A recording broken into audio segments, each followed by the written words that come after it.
a special narrative live today. Here's Jacob Kaarsbo, our friend from former Danish intelligence, but current book author and analyst of all sorts of extraordinary events around the world. You see him here on Substack. If you haven't subscribed to Jacob Kaarsbo's incredible Substack, do it now. It's worth your time. No one understands the world from a European perspective the way Jacob does, and he explains it to us very carefully. How are you doing, Jacob? Thanks for being here. Yeah, I'm doing well. I mean, I'm trying to keep up with all this stuff that's going on around the world, all this madness. So I've got my hands full. You do have your hands full. We all have our hands full. It's, we titled this "A World on the Brink," and we're suggesting it's on the brink of a world war, which seems to be the fear around the world as we watch Trump do these kind of insane movements of logistics and equipment and strategic mistakes. I mean, it seems to some extent that we've left ourselves completely out of what's going on in the South Asia and Asia Pacific, and things are beginning to look even worse in Iran than they did before. So, this all reminds me, and we'll go through each of these independently, but we're all reminded of that time Volodymyr Zelensky, who showed up at the White House and said that Ukraine could not hold elections under martial law. And then Trump immediately said, if we happen to be at war with somebody, there's no more elections. Oh, that's good. And then everyone laughed. There was a funny joke. It was, news for 24 hours maybe. And then it disappeared. But now we're 77 days to an election that Donald Trump is likely to lose in terms of the GOP. I mean, he'll still be president, of course, but the GOP is likely to lose. And there's all this war maneuvering and this warmongering going on. To me, I don't see how he legally is able to postpone an election, but he could do other things, I guess, on the way to an election or after an election in order to nullify votes or stay in power or not change the constitution of the makeup of the House and Senate. But that seems to be more and more a reason for what he's doing right now, because there's nothing else on the horizon that seems to make sense. But let's get into some of the key movements that have been happening in the last 24 hours. And the one that sort of bewildered me the most, and I'm sure it caught you off guard, is his comments about South Korea and about North Korea, calling Kim Jong-un a great friend and being respectful around the world. I'll play the clip in just a second, but I am interested to know about what your take is about this drawdown of American troops from the South Korean exercises, and also the aircraft carrier that was taken out of operation in the South China Seas. Yeah, exactly. I mean, I think it's intriguing because, Trump administration officials have often justified his harsh stance against the European allies in NATO, with the fact that, Trump needs to pivot to Asia, and it's about, conserving resources and getting more resources into the Pacific theater. But now these days, the curtain is falling, and he's doing the exact opposite. There are no more aircraft carriers left in the Pacific theater. Then you have the latest with South Korea. Only a few months after his Secretary of Defense, self-proclaimed Secretary of War, called South Korea a model ally. So this is all a matter of really throwing sand into the eyes of people is my take, and he's up to something quite different. And yeah, we can talk more about the alliances as a whole and also the impact in Europe, because these things are actually tied very much together. Absolutely. This all ties in together. The thing that I struggle with is that, there is obviously an intention by China to take over Taiwan. We don't really know the deal-making or the support that Xi has for Trump. We don't really know to what extent that exists and if there's anything behind the scenes that's been taking place. But this drawdown of American presence in the South Pacific, and also this carrier being removed, that leaves us completely exposed. It's almost like we're not there anymore, and yet we're allowing China to be quite aggressive. One would think against Taiwan. It gives them permission to be aggressive against Taiwan because all our troops are tied up in in these to this terrible conflicts in Iran. You've got all our Mhm. ammunitions are depleted. We're not really capable of fighting. Never mind a two-front war, certainly not a three-front war. But even the one-front war is proving challenging. And Yeah. now, the potential that two others may open up in Taiwan and maybe Romania. Is quite daunting to think about where that leaves America if those fronts happen, and why the president is allowing, it seems, Xi to do something in Taiwan Mhm. it's just it sort of makes you very suspicious of what that relationship must be like, and who's taking orders from whom. Yeah, exactly. Because, the American alliance system after the Second World War has been based on much more than just uh, agreements between governments. It's been alliances between states, and it's Mm, been alliances that has, converged and been far levels above political skirmishes. But that whole thinking of a values based alliance system, Trump is undercutting, because basically he doesn't believe in liberal mm, democracy. So he's using these alliances now, to for political submission, from the allies, and making them vassals, just like the Warsaw Pact back in the day. And mm, what made the alliances stick since the Second World War, for plus 77 years, was this values based system. And Trump is taking that away, and both with his statement to South Korea, and also the statement he has given to NATO allies, is the same.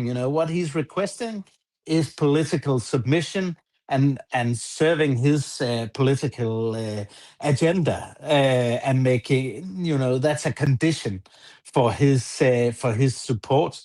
That only on Friday, Bloomberg reported that the Trump administration had sent out a report card of sorts to the European allies, about how they view the Trump administration foreign policy, whether they have gone out in public and supported his foreign affairs agenda, and whether they purchase U.S. Weapon systems, and whether they are doing something to obstruct the European agenda to, become more self-sufficient mm. in terms of weapon systems. And again, it's political submission that he's after, and It's one that thing if it was, undercuts yeah. that undercuts American alliances and American influence at the global level. And who does it serve? Who are happy these days with what they are seeing? They sit in Beijing, they sit in Moscow, they sit in Pyongyang. And I actually said this whole ordeal about South Korea is not a pivot to China, or a pivot to Asia. It's a pivot to Pyongyang, and that Mm. is that is deeply troublesome. That is very troubling. Mhm. But you believe that? You believe that it's not orchestrated ultimately by China? Is China pulling North Korea's strings there, or do you think it's really it's Kim Jong Un and Trump coming together with some idea and executing it? No, well, I can't say Mm, who's finally pulling the strings. Whether it's naivety on Trump's part.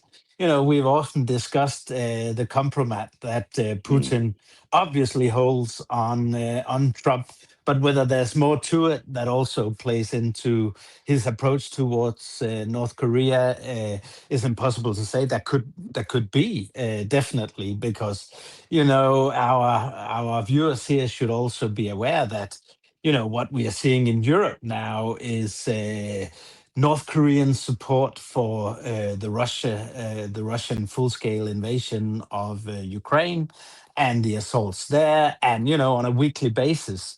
North Korean ballistic missiles are pummeling Ukraine. Mm. So, in the same sentence the other day, Trump calls the North Koreans unthreatening and Respectful. respectful. Mm. So, Well, I mean, this is a if you very if you're significant from point. Ukraine or support Ukraine and think that international law is a good thing, you'd sit there and say, "What?" Yeah, that's exactly right. I mean, the fact that you've got the North Koreans being so supportive of Russia's invasion, there was also talk of 30,000 troops being sent from North Korea to fight the war on Russia's behalf in Ukraine. None of that seems to be, the kind of thing an American president would want to support. It doesn't seem like it's even supportive of, never mind values. It's not supportive of democracy. It's supportive of autocracy. It's supportive of a kind of regime that, America doesn't even Yeah. contemplate in the Constitution. It's just an anathema. But I want to play this clip from South Korea, from the press conference yesterday when Trump talks about South Korea. You just quoted it, but it's kind of fascinating the way he dances around these global strategic issues and only cares about himself as he talks about these things. There's no, he doesn't even attempt to think about what happens if Taiwan or, if he leaves the Pacific exposed or anything Yeah. like that. It's just all about, hey, what can I do for me? Exactly. Why hasn't Kim Jong-un responded to your request to have a conversation? How do you know he hasn't responded? Has he? Yeah, he has. Did you speak to Where him? are you in conversation? And very positive. Well, just so you understand with South Korea, look, South Korea has been protected by us for many, many years. And during my first term, they agreed to pay close to $3 billion a year for protection because we don't, they essentially weren't paying. And I asked them to do that at my request. I said, not right. They weren't happy about it, but they agreed. I asked for $10 billion. And they were very unhappy. But we agreed for a short term that it would be $3 billion, and next year it would go up, and the next year it would go up, so they start paying for their protection. When the election was rigged and I ended up watching for 4 years and then coming back, I watched Biden rescind that $3 billion a year for whatever reason. When I called recently the president of South Korea, who I like, I think he's very nice actually, but I called him, I said, would you like to give us a little hand? We don't need help with Iran, but if you'd like, give us a hand with Iran. He said, no thanks. And I said, wait a minute, we have 39,000 soldiers over there guarding you from Kim Jong-un, your next door neighbor, and you're not going to help us on a very easy military operation in Iran? That's strange. No, we'd rather not get involved. I say, well, why are we involved in helping you? So, and I want to help them, but, when you ask somebody, would you like to give us a hand, and they say, no thanks, and then we're guarding them from a country and paying ourselves billions of dollars, it's costing us billions and billions of dollars to protect not only them, but other countries. Look at NATO. We spend hundreds of billions of dollars protecting Europe from Russia. Hundreds of billions, mostly from Russia, but from other things too. And then they say, well, they don't want to get involved with guarding the Strait, where they get most of their oil. They get 50% of their oil, and they don't want to get involved. Why are we doing it? So all I want is fairness. And South Korea, I get along with them very well, but they were paying $3 billion a year, and then they convinced Biden that I was probably a bad person. Stopping there because it just goes on a bit. But it's not that we're just there protecting South Korea from North Korea. We're there because we had a war, right? I mean, there's a history here that he seems to ignore completely. And it's not only that, it's a strategically important thing to do. It's good for us. It checks Chinese power. It checks their advancement around that part of the world. Why would we only think about it as protecting them and not them actually protecting us? Yeah, I mean that is what the alliances are all about. It's mutual defense treaties, and it's not about expeditionary matters and going into a war of choice in Iran. And regarding my own country, Donald Trump has threatened to take over Greenland by force. and it's a blatant violation of the NATO treaty, Article 1, and that's what he does. And now he talks a lot about these numbers, but they are tainted, and it also hides the fact that for years and years, and ever since I've been involved in this whole debate and also studied it at university, the US approach was that, okay, the Europeans should take more responsibility, but again, don't get too smart because we want to be the dominant power. And we've like accepted that trade-off. Yeah, and, it's worked. and yeah, and now we are blamed for all sorts of things. So these figures and this whole narrative that this is about how much we contribute and how much the US contributes. A lot of the figures are twisted from Trump, and this is not what it's about, because No. Trump asks for political submission. That's a good point. And that is the essential part, and that's why the whole U.S. alliance system built up since the Second World War is coming off the rails now. Because America wants to be in charge of absolutely everything. And the let's pivot a little bit here to Iran, where things are going really badly for the president of the United States, or at least for America. We ran an investigation here on Narativ, which looked back at Baku, the hotel that Trump developed in Azerbaijan, and which contained really a pathway for a lot of IRGC money to be laundered through that particular hotel into the Trump coffers in America, and presumably out again. I don't know where it went, but we've now got all these bank records, or at least an indication of what's inside the bank records of Capital One that's landed up cutting all the banking permissions for the Trump family, because it was exposing itself, and the bank was exposing itself, but it was also revealing that there was money laundering potentially from the IRGC through the Baku Trump Hotel into the United States. Now, it seems remarkable to me that you've got this, this president of the United States who until 2021, was on the payroll potentially of the Iranians, that he was on the payroll in 2015 when we really know that there were transactions happening, when he first brought up the idea that the original Iran deal, the one that Obama did, was not a good deal, and he wanted to tear it up because it's a terrible deal, and they just, whatever it was he said about it, then he was being paid by elements within the IRGC, not just any elements of IRGC, the same elements of the IRGC, which have now ascended into power in Iran. That's not something you can just gloss over in this conversation around what's going on in Iran and his motivation for being there. No, definitely. I mean, it's a bit the same if you look into all those years that Trump's business was growing in spite of the fact that no one would lend him money. It was the Russians that came in, and it's all the while been this whole approach of it doesn't care. I'm a businessman, and where the money comes from beats me. As long as I get a Trump Tower in Baku or wherever, it doesn't really matter. And then the Russians have spun this treasonous web around Donald Trump. It would appear the IRGC doesn't hold that much sway when you look at what's been going on in Iran and with the war. But again, Trump doesn't care as long as he gets riches. That's the charitable version. The charitable version is he doesn't care. The less charitable version is that he's actually invested in Iran's success, that he's actually going to get something out of Iran's success. Maybe he'll get something out of China's success in Taiwan as well. And maybe he'll get success out, something out of Russia's success if it starts, a war with Romania or Lithuania, or it seems like, he's in it for himself. Clearly, that's his number one guiding principle. And we are just devastated by this war in Iran. The ammunition supply, the missile supply is so depleted.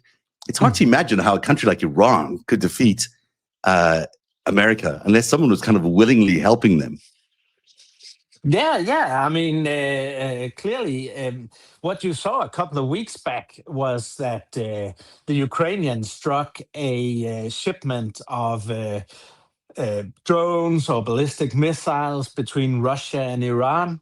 And the Ukrainians have done that before. We've seen over the last year, it has happened 3 or 4 times. Mhm. But this time, the Ukrainians made it public. Why did they do that for the first time? It was like another Ukrainian attempt to get Trump, to see the light that Mhm. these people you're fighting or claim to be fighting in Iran are actually cooperating with Putin, and perhaps you should help us because we actually help you against these shipments of missiles and drones for the Iranians that kill U.S. servicemen in the Middle East. Same thing with China. China supplies a lot of And equipment to Iran. yeah, exactly. But in this particular Mm. instance, it was that link between the Russians and the Iranians that the Ukrainians tried to make out for everyone to see and for Trump to act on. But obviously, Trump just pushes it aside and pretends it's not happening. So Well, it even cuts to the though it's crux. plain for everyone to see Yeah. that the Russians are actually helping the Iranians, resist the U.S. Bombardment and also to strike back and kill U.S. service members. But the Nothing reason is happens. that he's not in favor of democracy. I mean, that's what it comes Yeah, down to. He's not yeah, the small d Democrat. He's not interested in a democratic system, and no, he's actually probably supportive of the China, Iran, Russia, and call it axis of evil, whatever you want to call it. If you remember back to yeah. I George mean, Bush, he uses their language. yeah. Also, that message to South Korea was Mm, that these exercises are threatening mm, and it's a provocation and stuff like that. And that's exactly what the North Koreans and what the Russians would say. The same people that have worked continuously over the years for a breakdown of the U.S. alliance system. So yeah. basically, they're getting what they wanted for many years. Which brings us to the question of democracy and elections, but we're going to not go there yet because I did want to talk about what's going on in Eastern Europe and these provocative drone flights into Romania, which have been, I think there's been quite a few of them in the last Yeah. few weeks, that are making a lot of people worried that there is some sort of looming attack on Romania, which is of course a NATO country that would draw NATO into a war with Russia. Not that Russia can afford it. I mean, it seems like they're crumbling with the war, what Ukraine is doing to them. But in Yeah. theory, that's what people are worried about. Now, is Romania one of those countries that if they send in a few drones, maybe Romanians won't care if they're taken back into Russia? It doesn't make that big a difference for them. They're already under that sphere of influence. Could it be something like that where this country just capitulates to even a small Russian invasion, or do you think that Romania is going to put up as much of a fight to say Lithuania or any of the other sort of more pro NATO countries? Yeah. I mean, that's in Putin's analysis, probably the Romanians could look like a weak link. Mm, I'm not convinced they are, and mm, I'm quite convinced that they'll put up a fight. And there are other forces stationed there, French forces and forces from other countries to shore up the Romanians. But it could be that Putin perceives Romania as a weak link. But actually, what we are seeing in Europe now is more blatant provocation, and this whole shadow war mm. is seems to be accelerating. You had those very serious incidents in the Leipzig airport, which is a very important NATO transport hub, air wing hub, and also important for the shipment of weaponry to Ukraine. Tell people what happened there because Um, I saw you wrote about that yesterday in your yeah, shadow war post that you put up. But tell people what happened at Leipzig, because it is such a significant incursion along with these other sort of smallish events, but they really are all adding up to a significant offensive. Yeah, I mean, at least two drones came in, very advanced drones. And I know for a fact that one of them had between 600 and 800 grams of Semtex, high explosives, in a airtight container. And it was only, due to pure luck that it didn't go off. And it was very close to one of these Ukrainian transport planes that are there. It seems now from the German investigation that the ammunition had been removed from that Ukrainian freight plane, but there's still plenty of jet fuel and stuff to create a big explosion. And this is not the first time that the Russians have singled out the Leipzig airport. We know for a fact that there was a firebomb planted aboard a DHL plane in 2024. It was scheduled to explode while this plane was in midair, but fortunately it was delayed, so it went off on the ground. So no one got killed. And we've also seen actually a spy ring, a Chinese spy operation around the Leipzig airport that was uncovered. And that had connections to the far-right German party of AfD. One of its members is under investigation for being part of this Chinese spy ring. But it seems that the Chinese were also collecting intelligence to uncover flight schedules for weapon supplies for Ukraine and stuff like that. That is interesting. So maybe that has been passed on to the Russians. I don't know, but well, I mean, the Chinese have a long record of being, of fighting a war against democracy, and they've been doing it for a long time. So the fact that they're involved in a spy ring around that would support some of these anti-democratic parties in Germany is not surprising, although it's unusual that they'll be, And what we should mention as well, Seb, is these last couple of weeks there have been explosions in ammunition factories in Bulgaria and Italy. And there's also been an attack in Holland, in the Netherlands. So a lot of activity is going on at the moment. So we're seeing a spike, and it seems like the Europeans are too slow to react and cannot create the deterrence against Russia at this point in time. Simply not decisive enough. Yeah, I mean, the Semtex thing is quite something when you think about what an ammunition plane, a plane full of ammunition, if it were full of ammunition, and this explosive being carried by a drone, if that had successfully detonated, it would have been a huge event. I mean, you would have seen it, miles away, which is sort of the images we're seeing out of Russia these days when you see the Ukrainian drones successfully strike these ammunition sites or these oil refineries in Russia. Ukraine is doing a stunning job. I mean, you can't say enough about how well they've protected democracy and they've protected their own borders. I mean, single-handedly, it seems like they've been able to, stand up for this notion of democratic rule in a way that America failed to do. It's quite remarkable what they're doing, isn't it? It is very remarkable, and we should all remember that the reason why Ukraine has success on the battlefield, partially now, is because they've developed the weapon systems indigenously that we've held back from giving them, so they can strike the Russians in depth. And they've developed that not completely without our help, but at least only with some European industrial support. So that is why they can do what they can do right now. And some of these strikes, Seb, it's very important to understand they are 2,000 kilometers inside Ukraine. It's halfway to Siberia, halfway to Mongolia, Yeah, it's incredible. But it also highlights what America doesn't have right now. There was a general last week who made a comment that there's no ways America can handle a drone swarm in parts of the country that just don't have the sensors. In parts where we do have the sensors, it doesn't seem likely that we can completely handle these giant swarms of drones.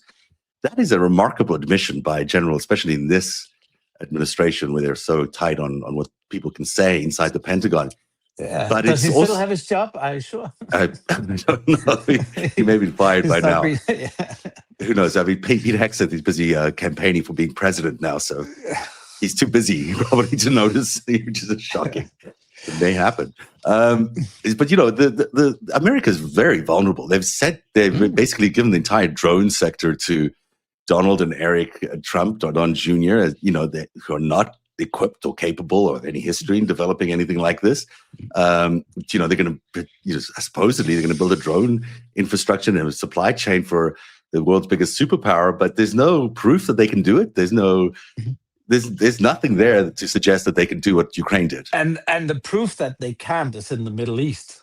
Right. And we've seen that when the war has been hot, and then because the US can't handle it, then the heat is off and they stop the bombing and it subsides gradually, and we've seen that in 2 rounds now. Yeah. And unfortunately, the Iranians are learning from the Russians. And here in Europe, we are also too slow to learn from the Ukrainians. We are involved, obviously, and also closely involved. But for our militaries to really, have proper sensors, etc., and being able to resist drone swarms or ballistic missiles is a long way to go, unfortunately. Yeah. And we can only achieve that by getting Ukraine into some sort of European alliance. Right. And we're not going to necessarily get there in a very short amount of time. Now, what we're going to see is Iran now threatening and likely will be doing what they're calling offensive operations against American interests around the world, maybe economic interests, maybe other interests. Could be terrorism in our borders. Each of these countries actually has a drone capability that we don't have. We no longer have the munitions to really defend against even a comprehensive missile attack on America. America feels very vulnerable to attack right now. I'm not saying that they will be attacked. I'm not suggesting there's even a plan to attack them. There's nothing except these provocative statements from Iran. But how did we get here? How did we get to a point where America is so vulnerable on the home front that we've forgotten even to defend our own domestic borders and our own ability to defend against these new drones? And we're just letting ourselves sit here in this vulnerable state because of a president who can't think beyond his own paycheck every month. Yeah, exactly. I mean, that's a problem. We can all say that under the previous administration and the Europeans didn't do enough, etc. But what Trump is doing now is the downfall, because he's thumping his chest and saying, we're the greatest military in the world. And it's just, what has happened in Iran and in the Middle East is the hubris of epic proportions. It seems that the Greek Agamemnon warlord that committed the original hubris Trump can rival him. And that is really Trump and Putin could probably rival him together. They've both made the same mistake. Dictators and autocrats make these mistakes, and that's what all the ones of us that actually believe in liberal democracy should always remember, that we need to stick together and don't let these forces take over, because it will end in not in a good disaster. situation. We've run out of time, but let me ask you one last question. So we're heading into this election, 77 days away. Trump is already musing. You can tell that he's got the infrastructure. He's hiring all the wrong people for these positions. He's got 1,000 DOJ monitors going into the field for these elections. He's going to try convince people that this election is not fair, A. And B, he may do something that Vladimir Putin would do or others would do in some sort of false flag operation, or even a covert operation with one of these countries. Could be China, could be Iran, could be anybody. He's got connections to everybody to attack America in order to stall the election or to create some sort of martial law. Now, it's hard to see him do that when you can see everything that he's doing and you can tell that his approval ratings are so low and Congress is pretty firm on the dates and all of that. Yet he still seems to be doing it. Yeah. And I mean, here in Europe, a lot of people say, you have the midterm elections, it'll be sorted out. He's very unpopular, blah, blah, blah. And I'm saying to people, well, but he's putting all this in place, and he's, if you followed what happened on January 6th and the prelude to that, then he's doing the exact same. And it shows how far he will go. The only thing that I can think points in a little bit of an optimistic direction in that regard is the fact that the Hungarians successfully overturned Viktor Orban in spite of all the meddling they were trying to do in Hungary. But I think Trump, don't take it for granted. He will go to great lengths. He's already done January 6th. So, where will he stop? Yeah, I think it was Michael Cohen who said that about him once. He said that he would start World War III in order to keep his power. And he might just start World War III to try to keep his power. It may not work, though. The spotlight is on this kind of obvious that he's trying to go here. And the minute the spotlight is on, it becomes very difficult to maneuver around these things. Everything he's tried to do lately has been exposed, including Catergate and all these things. It's so obvious what happened that he's not able to successfully spin a narrative. So hopefully that'll be enough to stop him from doing what he plans on doing. But it's going to be you're absolutely right. There's no guarantee we're going to have an election that's free or fair, or even have an election. We're 77 days away from it, which is kind of unbelievable to say. Jacob Kaarsbo, tell everyone about your Substack and what people can find in it. Everyone should subscribe to you. You give incredible analysis that's very prescient. Your article yesterday about the shadow war in Russia, so Russia's doing against Europe, is really fascinating. It's a kind of detail most Americans don't get to see or read in normal media, or certainly even in some specialized media. So tell people why they should subscribe to you, because they should, and what they can get from your Substack. Yeah, I mean, I try to keep people updated as best I can with what's going on from a European intelligence perspective. I worked in the intelligence in Denmark for 15 years. I've been around the world, so I'm trying to use kind of that a big experience. Shot. You're kind of a big shot in Denmark. I mean, let's be. Yeah, I think so. I think so. All my research says kind of a big shot. No, you see, I sit here with my screen behind me. I don't even have a proper studio. So. Yeah. You see, that's a very Danish way of doing things. So very low key. I've got my red screwdriver. That's all it is. Well, we know better. So if you wanna, if subscribers want to follow my Q&As, I do a weekly Q&A. I do a lot on the Middle East. I do a lot of global stuff. A lot of on Ukraine, Greenland, etc. Just hit that subscribe button. I think on Thursday night I'll do this week's, and then we'll see. I think it'll be on Ukraine this time around. I'll give an update, and then I have time for subscribers' questions. And you answer everyone's questions. Minutes. Everyone's questions. Yeah, wow. I do. That's very good. That's very dedicated, and I'm impressed.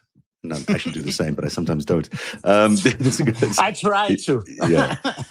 And the red screwdriver is a trademark now for Jacob. Yeah, for pointing on my maps. And it works well. And stuff. Yeah. Jacob Kaarsbo, former Danish intelligence and now a Substacker of note, discussing global affairs and intelligence matters. A must subscribe here on the Substack. And thanks for being here, Jacob. Always appreciate your time and your insight. Thanks for having me, Seb. Always a pleasure. We'll see you next time. Cheers.